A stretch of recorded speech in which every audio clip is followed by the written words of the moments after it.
Hello નમસ્કાર મિત્રો, આજના વિડીયોમાં આપનું સ્વાગત છે। તો હમણાં વિદ્યા સહાયક ભરતી 1 થી 5 ચાલી રહી છે। તો આપણે ફોર્મ સાથે કયા કયા આધારો જોડાવવા તેની આપણે વિગતવાર માહિતી જોઈએ। તો પહેલું શાળા છોડ્યાનું પ્રમાણપત્ર એટલે આપણે એલસી જોઈશે, જાતિ અંગનું પ્રમાણપત્ર એસટી, એસસી, એસસીબીસી, પછી જો ઉન્નત વર્ગમાં સમાવેશ થતો નથી તે અંગનું પ્રમાણપત્ર જોઈએ એસસીબીસી હોય તો, પછી ઈડબ્લ્યુએસમાં હોય તો આપણે તેનું પણ પ્રમાણપત્ર જોઈશે।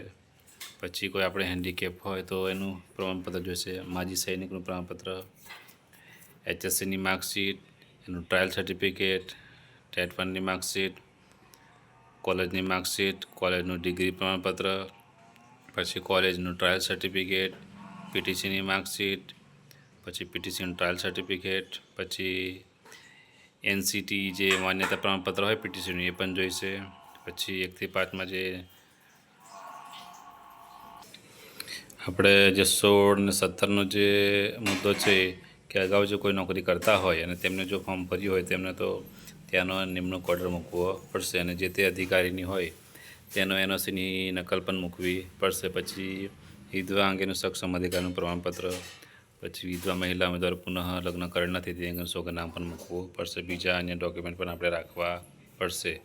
આ બધા ડોક્યુમેન્ટ તૈયાર રાખવા અને આપણે આ રીતે બધા ડોક્યુમેન્ટ અરજી કરીને જોડાણ કરીને પછી આપણે જે તે જિલ્લામાં જે સ્વીકાર કેન્દ્ર હોય ત્યાં આપણે આપવાનું રહેશે।